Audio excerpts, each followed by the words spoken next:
Yo soy Joaquín Rey y esto es La Voz del 21. El día de hoy se ha visto marcados por sucesos en Colombia. Se ha revelado información de que ex líderes de las FARC, en particular los señores Iván Márquez y el señor Jesús Santrich, se han alzado nuevamente y plantean un reinicio o un rearme y reinicio de la guerrilla en Colombia. ¿Qué significa esto? ¿Qué implicancias tiene para el país? Y para el acuerdo de paz que se firmó en 2017 con las FARC, que ahora tienen participación política y sitios en el Congreso. Vamos a responder algunas de esas preguntas con Francisco Belaúnde. Él es internacionalista y que nos visita ya con cierta frecuencia. Francisco, gracias. ¿Cómo estás? Gracias por la invitación, Joaquín. Bueno, quisiera empezar preguntándote, para dar un poco de contexto, sobre el acuerdo de paz que se firmó en 2017. Comentábamos que este fue un acuerdo audaz porque, de algún modo, le dio el acceso a personajes que estaban en la guerrilla a entrar a política como cualquier otro partido. ¿Podrías darnos un poco más de contexto de en qué consistió este acuerdo? Mira, bueno, tenía varias partes, ¿no? Era un acuerdo que había eso, pero también habían acuerdos sobre temas de política nacional, como tenía que ver, por ejemplo, las tierras, distribución de tierras a campesinos y cosas por el estilo. Una parte muy importante era la parte judicial, donde a los de las FARC que se acogían al acuerdo, iban a ser sometidos a la Jurisdicción Especial de Paz, donde iban a recibir penas que iban a ser muy leves, podían tener hasta 8 años, ni siquiera de cárcel necesariamente, sino de restricción, restricción de libertad, lo que podía significar que podían estar finalmente pasarla en alguna especie, no voy a decir resort, pero en algunos lugares un poco más cómodos que, que es una cárcel. Amnistía. No totalmente, claro. Porque, ojo, que no puede haber, de acuerdo al derecho internacional, no pueden haber amnistías ni indultos para crímenes de lesa humanidad. Ajá. Entonces era muy importante que de todas maneras se previera algún tipo de pena, ¿no? Pero aunque reducida. sea leve, pero reducida. La Corte Penal Internacional dijo que iban a estar muy vigilantes, pero en principio no rechazaron ese acuerdo, porque pudieron haberlo hecho. La fiscal, ¿no? Pudo haberlo hecho y no lo hizo. Pero claro, iban a ser penas leves a cambio pues, de reconocer, ¿no? de arrepentirse y todo lo demás. Y dejaba de ser la FARC calificada como un grupo terrorista guerrillero. Bueno, digamos que la FARC como tal iban a dejar de existir e iban a dar paso a la creación de un partido, como que se creó un partido pero se con las mismas FARC siglas. incluso, ¿no? Con las mismas siglas, pero no son exactamente el mismo nombre, ¿no? Ajá. Pero son las mismas siglas. Y con esas siglas es que entraron finalmente al Parlamento, ¿no? Una pequeña representación, que también esa era la otra parte, era la parte política, efectivamente, ¿no? Que tuvieran una representación asegurada, ¿no? Una especie una representación garantizada, ¿no? Durante un tiempo. Y se les aseguró un número de sitios en el Congreso. Exactamente. O sea, al margen de las elecciones. Así es. Y esto fue considerado por muchos como un acuerdo demasiado dadivoso, digamos, con los terroristas, ¿no? No, totalmente. Eso fue un acuerdo muy polémico. Recordemos que en realidad la mayoría de la gente estaba en contra. Al final hubo el propio Santos, a pesar de que no estaba obligado, él quiso convocar a una especie de referéndum, ¿no? Sobre el acuerdo, y al final fueron a votar no muchos, o sea, fue una participación bastante minoritaria, pero hubo una pequeña mayoría en contra del acuerdo, ¿no? Entonces, claro, después hubo una renegociación, algunos aspectos no muy importantes, pero algunas cosas se renegociaron. Pero ya no se sometió a referéndum. Y ya no. No quisieron correr el riesgo, eso fue, digamos. claro, y eso ya efectivamente fue uno de los reproches que se le hizo a Santos. Dijo, oye, usted no ha respetado el referéndum que finalmente perdió el acuerdo por la paz. Entonces, pero bueno, al final el acuerdo siguió su camino.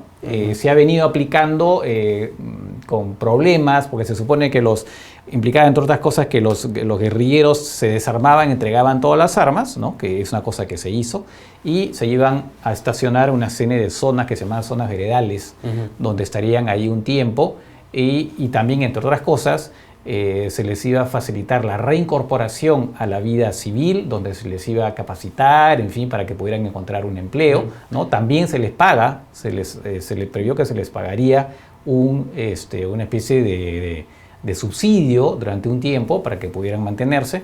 Entonces, eso mal que bien se ha ido cumpliendo, pero con bastantes deficiencias, han habido bastantes críticas, pero mal que bien que se ha ido cumpliendo, ¿no? Y hubo un cese en el fuego y una reducción en la violencia, claramente. Claramente las estadísticas mostraron que justo después del acuerdo hubo una baja bastante sensible en la violencia, en los asesinatos cometidos en Colombia, muy claramente.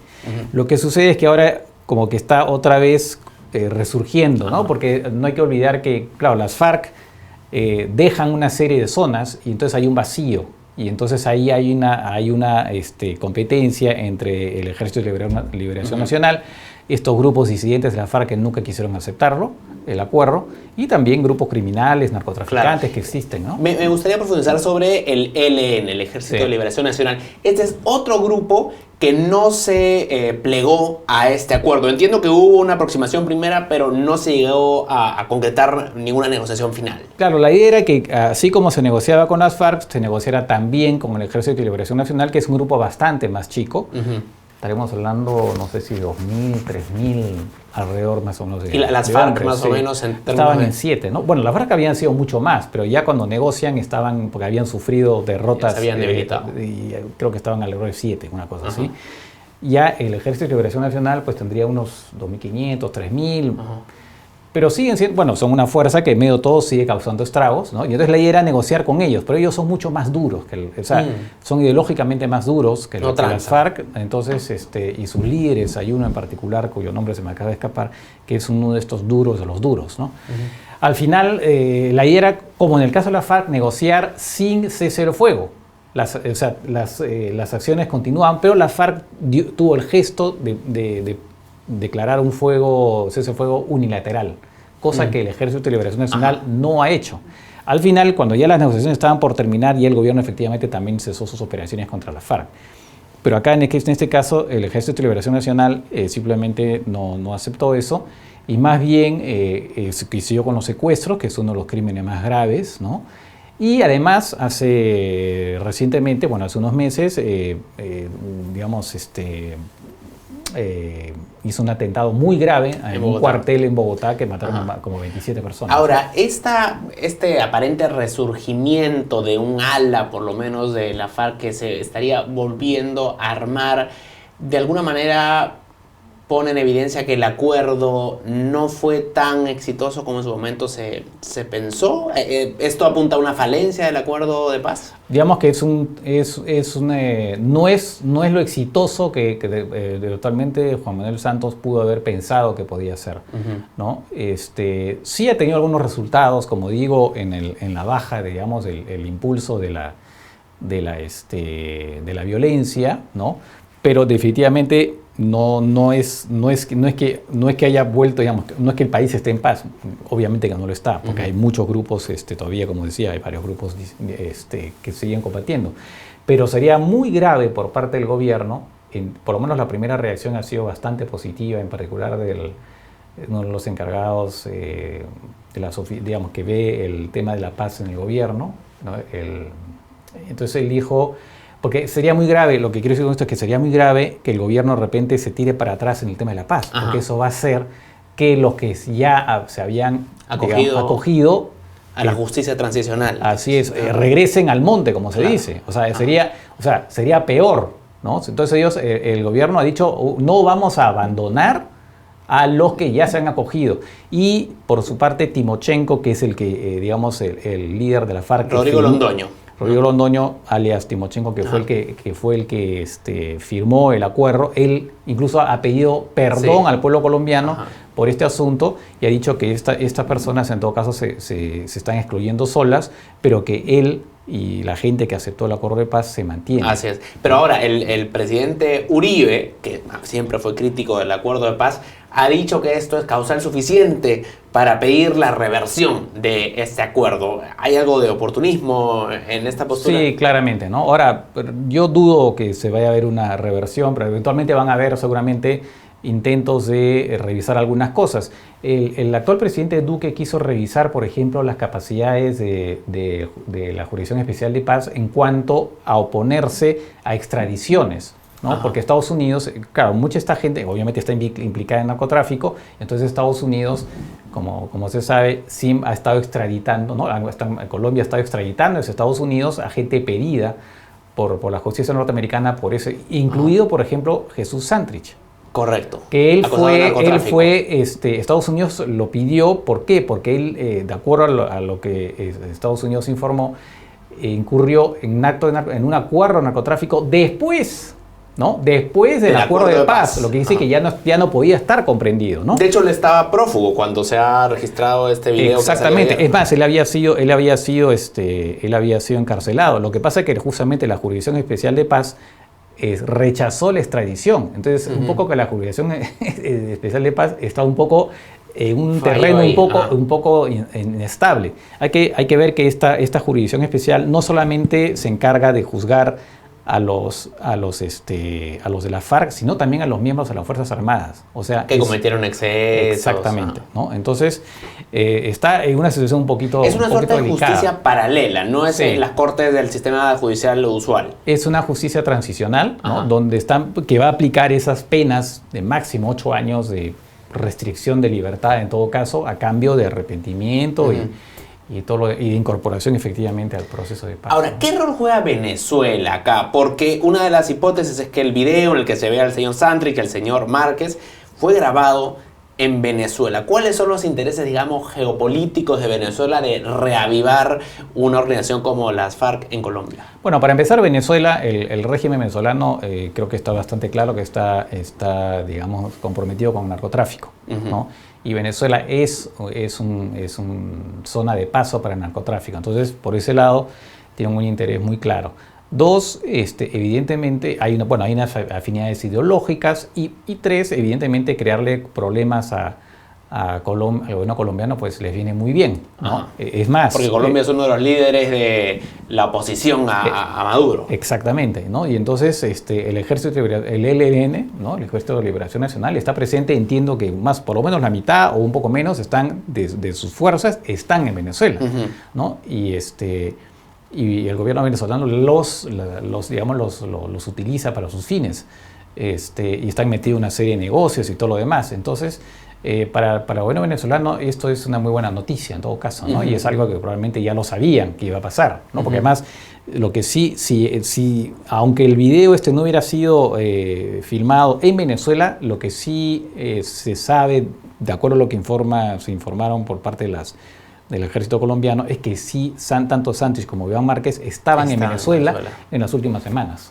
De acuerdo. Y el ELN, de alguna manera, también se vería revitalizado, repotenciado por un surgimiento. ¿Hay evidencia de que esta facción ex-FARC se podría plegar a ELN, bueno, de hecho, o va a ir por una cuerda lo han distinta? Declarado. O sea, el propio Márquez, Iván Márquez, dijo que llamaba al Ejército de Liberación Nacional a unirse a ellos, ¿no? Además, por supuesto, de las fuerzas disidentes de las FARC, y hubo una primera respuesta de un mando del Ejército de Liberación Nacional donde acogía con interés esta propuesta. Ahora, de ella que llegan a un acuerdo no es evidente, porque igual las FARC y el Ejército de Liberación Nacional han tenido enfrentamientos. Es más, incluso entre los grupos disidentes, ¿no? Que más o menos se calcula que serían entre 1.800 y 2.000. De un total de 7.000 que eran las FARC. Así es, que no es poco. Es considerable. Y a eso se añade, según lo declarado por el vicepresidente de una fundación que se llama Paz y Reconciliación, ¿no? En Colombia, él dijo que además había nuevos reclutas, más o menos que representarían alrededor de 1.800. O sea, estamos hablando de una fuerza, pero claro, no son fuerzas, o sea, no es que haya una nueva guerrilla propiamente, hasta ahora por lo menos, que claro, está un poco en embrión, hay este anuncio, pero lo que no se sabe es si se van efectivamente a aliar, porque hay peleas entre ellos, son frentes, ¿no? Siempre fueron en paralelo, el ELN y la FARC, ¿no? Nunca fueron una fuerza unida, digamos. Claro, eso por el lado entre la FARC y el ELN, pero también dentro de las FARC, ¿no? Estos grupos disidentes, entre esos grupos disidentes no es que estén necesariamente de acuerdo. Correcto. Hay peleas entre ellos también, por espacios de poder, sobre todo por el negocio de la droga. Claro. Entonces, de ahí a que se vaya necesariamente a formar una nueva fuerza, que justamente esta fundación de la que estaba hablando, ellos ya habían previsto que se podía, y dicen que se puede formar una nueva guerrilla, y eso sería pues pésimo, ¿no? El tema, creo que hay que ver hasta qué punto se puede formar, y lo que quiere decir si es que se pueden aliar y dejar de lado ¿cómo se llama? De acuerdo. Las peleas y todo lo demás. Finalmente, ¿qué impacto, si alguno, podría tener este suceso para el Perú? Bueno, digamos, siempre que la violencia recrudece en Colombia, de alguna manera nos puede perjudicar a nosotros. Ya ha habido casos en que, digamos, los miembros de la FARC han atravesado la frontera, eso se sabe, ¿no? Entonces, para nosotros, evidentemente, siempre es una mala noticia cuando en Colombia la violencia recrudece, ¿no? Eso está muy claro. ¿Y podría fortalecer la posición de Maduro en la región? No creo, la verdad. Bueno, en todo caso, la fortalece en el sentido que le crea problemas a Colombia, ¿no? Ajá. Que le crea problemas a Colombia, pero más allá de eso, de punto de vista diplomático, no veo, por ahí no creo que vaya, digamos que lo fortalece desde el punto de vista, si quieres, táctico, pero no desde el punto de vista diplomático, no. ¿Es un acuerdo reversible, el acuerdo que se firmó con las FARC? Porque ahora, por ejemplo, el señor Uribe está pidiendo la reversión del acuerdo. ¿Se puede hacer esto? Pero es muy difícil. Bueno, incluso intentaran hacerlo no es la intención de Duque. Incluso, porque Duque sabe perfectamente que, además ya ha salido, como decía, gente de su gobierno a decir que el acuerdo se mantiene y que mantienen los compromisos con lo que se retiraron. Porque él sabe pues que si se anula el acuerdo, ¿no? Que él nunca lo planteó de esa manera, ¿no? Por lo demás, sí pedía reformar. Por ejemplo, reformar el tema. Una de las cosas importantes era que el tema narcotráfico se desligara de la parte política y que no hubiera amnistía, o sea, que los delitos de narcotráfico sí fuera castigado, ¿no? De manera más contundente, ¿no? Pero ellos saben perfectamente que entonces si se revierte el acuerdo, pues simplemente va a generar mayor, digamos, incorporación de ex-FARC a esta nueva guerrilla. Entonces, sería pues una jugada muy, muy arriesgada, ¿no? De acuerdo. Tendría consecuencias complicadas.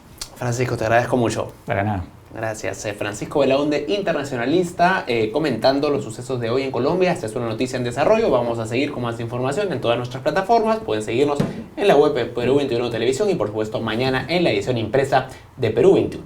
Con permiso.